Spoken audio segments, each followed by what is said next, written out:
Setelah Yesus naik ke sorga, sudah tidak ada lagi nabi, karena Yesus adalah puncak karya keselamatan manusia. Oleh karena itu, Yesus mengingatkan untuk hati-hati terhadap ajaran sesat dari nabi palsu. Setelah Yesus naik ke sorga, tidak ada lagi nabi. Ciri-ciri nabi palsu. Sebelumnya, mari kita menyimak, mendengarkan dan memperhatikan penjelasan berikut ini. Setelah Yesus naik ke sorga, sudah tidak ada lagi nabi, karena Yesus adalah puncak karya keselamatan manusia. Oleh karena itu, Yesus mengingatkan untuk hati-hati terhadap ajaran sesat dari nabi palsu. Ciri nabi palsu tersebut adalah, dia datang mengenalkan bahwa dia adalah termasuk kelompok kita. Matius 7 ayat 15 tertulis, "Waspadalah terhadap nabi-nabi palsu yang datang kepadamu dengan menyamar seperti domba, tetapi sesungguhnya mereka adalah serigala yang buas." Ciri nabi palsu tersebut adalah dilihat dari buahnya, yaitu perilaku dan ajarannya, membenci, memusuhi, membunuh. Matius 7 ayat 20 tertulis, "Jadi dari buahnya lah kamu akan mengenal mereka."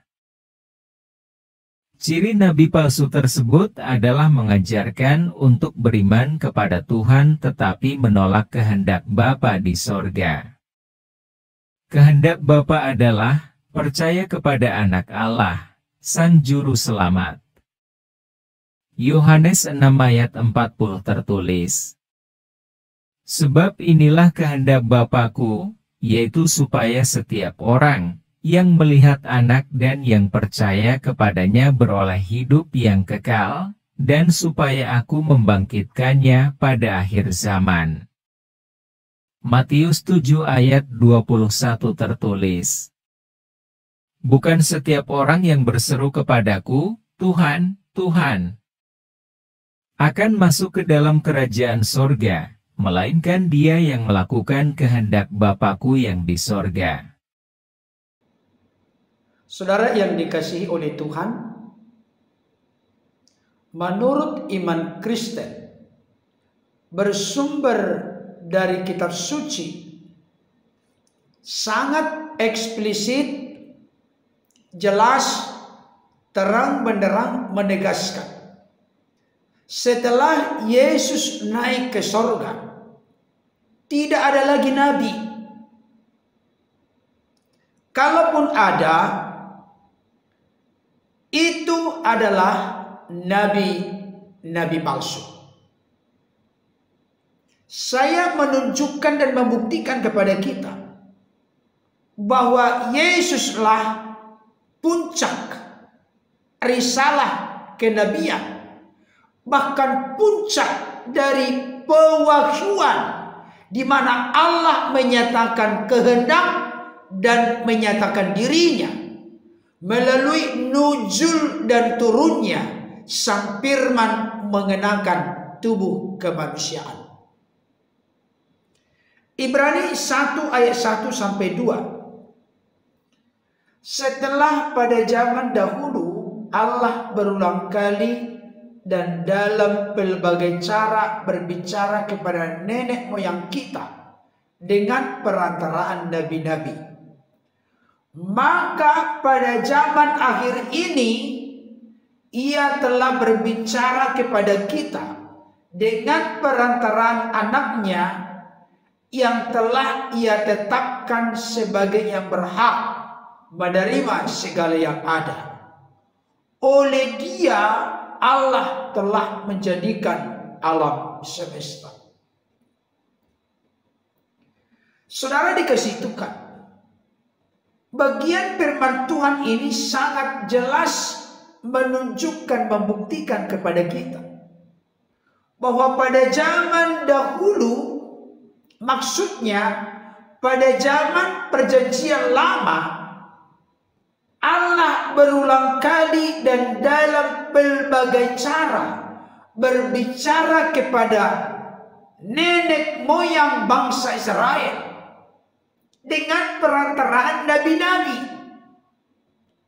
Setelah sudah tuntas selesai finish masa para nabi, maka Allah Bapa di sorga berkenan mengutus putranya yang tunggal, Sang Firman yang telah nujul mengenakan tubuh kemanusiaan. Allah menyatakan dirinya melalui kedatangan Yesus Kristus, Sang Firman yang telah menjadi manusia. Yesus sendiri pun memberikan konfirmasi dan penegasan. Di dalam Matius 7 ayat 15, ini merupakan bagian dari rangkaian khotbah Yesus di bukit. Yesus berkata, waspadalah terhadap nabi-nabi palsu yang datang kepadamu dengan menyamar seperti domba, tetapi sesungguhnya mereka adalah serigala yang buas. Jadi Yesus sendiri menubuatkan akan datangnya nabi-nabi palsu, nabi-nabi penyesat yang membuat manusia berbelok dari kehendak Bapa kepada kesesatan. Saya tunjukkan kepada kita referensi yang lain. Matius 24 ayat 11. Ini nubuat Yesus ketika masih saat-saat terakhir bersama dengan murid-muridnya sebelum mengalami kematian, bangkit dari antara orang mati pada hari ketiga, menampakkan diri selama 40 hari, kemudian naik ke surga. Yesus pernah bersabda, banyak nabi palsu akan muncul dan menyesatkan banyak orang. Juga Matius 24 ayat 24. Sebab Mesias-Mesias palsu dan nabi-nabi palsu akan muncul dan mereka akan mengadakan tanda-tanda yang dahsyat dan mujizat-mujizat sehingga sekiranya mungkin mereka menyesatkan orang-orang pilihan juga. Jadi Bapak Ibu Saudara, mari kita buka hati pikiran kita. Jangan permanen di dalam kebodohan dan kesesatan. Menurut iman Kristen, tentunya bersumber dari data dan fakta-fakta Alkitab yang sangat meyakinkan kita, yang tidak ada muncul sedikit pun keraguan di dalamnya. Setelah Yesus datang sebagai puncak karya penyelamatan Allah, maka masa para nabi telah berlalu atau telah lewat, karena yang sempurna itu telah datang ke tengah-tengah dunia. Bukan hanya menyampaikan pengajaran, bukan hanya menyatakan mujizat kuasa perbuatan Tuhan yang besar, tapi dia rela menyerahkan nyawanya di kayu salib oleh karena ketidakberdayaan manusia untuk menuntaskan dosanya di hadapan Allah. Saudara dikasihi oleh Tuhan, tadi dari apa yang sudah saya tunjukkan kepada kita, telah dinyatakan dengan tegas paling tidak ada 3 ciri nabi palsu. Yang pertama, mengenalkan dirinya termasuk kelompok kita. Dengan kata lain, nabi-nabi palsu yang dinubuatkan oleh Yesus akan datang kemudian setelah Yesus, mereka menyamar seperti domba, tetapi sesungguhnya mereka adalah serigala buas. Bayangkan Bapak Ibu Saudara, harus hati-hati. Kalau sampai nabi-nabi palsu menyamar seperti domba, berarti kalau tidak memiliki kepekaan, akan sulit untuk membedakan. Yesus berkata di dalam konteks yang lain, serigala berbulu domba. Ini berbahaya. Kelihatannya tidak berbahaya, tapi ketika didekati, sifatnya, wataknya, karakternya ternyata seperti serigala, tapi berbulu domba. Dan jangan lupa, sebagai orang-orang percaya, orang-orang Kristen, kita diutus seperti domba di tengah-tengah serigala. Tetapi jangan takut, khawatir, cemas, karena kita memiliki gembala agung yang senantiasa setia berjalan bersama dengan kita untuk menjaga, melindungi, memelihara, menolong, membela, bahkan meluputkan kita dari serangan serigala-serigala buas yang adalah nabi-nabi palsu. Yang kedua, perilaku dan ajarannya membenci, memusuhi, membunuh. Jadi mirip dengan sifat watak karakter iblis. Di dalam Yohanes 10 ayat 10 berkata, pencuri datang untuk mencuri, membunuh, membinasakan. Tetapi Yesus datang untuk memberikan mereka hidup dan memberinya dalam segala kelimpahan. Ciri yang ketiga, mengajarkan beriman kepada Tuhan, tetapi menolak melakukan kehendak Bapa di sorga. Ayat yang selalu gagal paham permanen. Saudara-saudara kami dari luar kekristenan mengartikan Matius 7 ayat 21. Bukan setiap orang yang berseru-seru kepadaku Tuhan, Tuhan akan masuk ke dalam kerajaan sorga, melainkan mereka yang melakukan kehendak Bapakku yang di sorga. Ayat itu diartikan berarti Yesus itu menolak dirinya diserukan atau dipanggil, disebut Tuhan. Bukan setiap orang.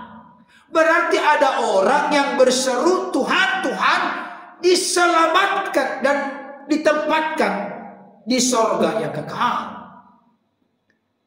Bukan setiap orang artinya berarti ada yang tidak beres. Kalau kita kaitkan dalam konteks memahami Alkitab, teks tidak boleh lepas dari konteks. Berarti setiap orang yang berseru-seru itu tidak masuk ke dalam kerajaan sorga adalah mereka yang tidak melakukan kehendak Bapa di sorga. Siapakah mereka? Mereka adalah nabi-nabi palsu yang menyamar seperti domba, tapi sesungguhnya mereka adalah serigala buas.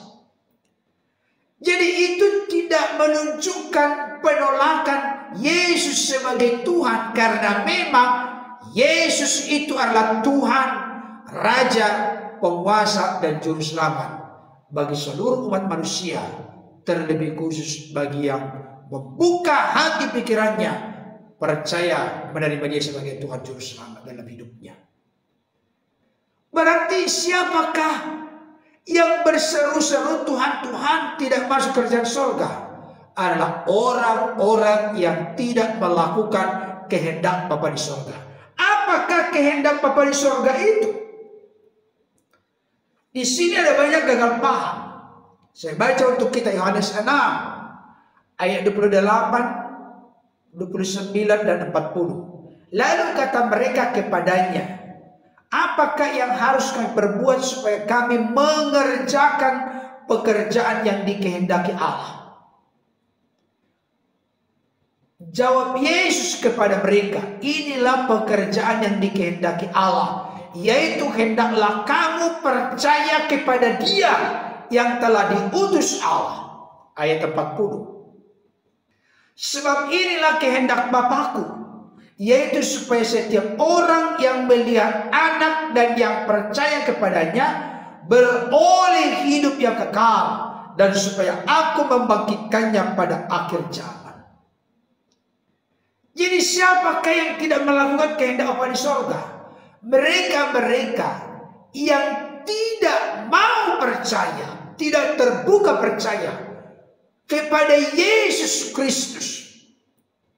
Kenapa? Karena kalau orang terbuka percaya kepada Yesus sebagai Tuhan Juru Selamat, maka mereka pasti diselamatkan. mereka pasti memperoleh hidup yang kekal, mereka pasti masuk ke dalam kerajaan Allah. Saudara yang dikasihi oleh Tuhan, kita perlu membuka hati dan pikiran kita, menyadari dengan sungguh-sungguh bahwa setelah Yesus naik ke surga, tidak ada lagi nabi. Kalaupun ada nabi, itu adalah nabi-nabi palsu, yang mana sifat watak karakternya tidak melakukan kehendak Allah di surga. Apa itu? Percaya kepada Yesus Kristus sebagai Tuhan dan Juru Selamat. Itulah yang dikehendaki oleh Bapa. Oleh karena itu, pada momen ini, pada kesempatan ini, siapapun Bapak Ibu Saudara yang masih tetap mengeraskan hati, menutup diri untuk tidak mau terbuka percaya kepada Yesus sebagai Tuhan Juru Selamat, saya mengetuk hatimu oleh dorongan Roh Kudus. Bukalah hatimu, terimalah Dia sebagai Tuhan Juru Selamat, maka engkau akan ditebus dan diselamatkan. Engkau menjadi ahli waris yang kekal dalam kerajaan Bapa di surga.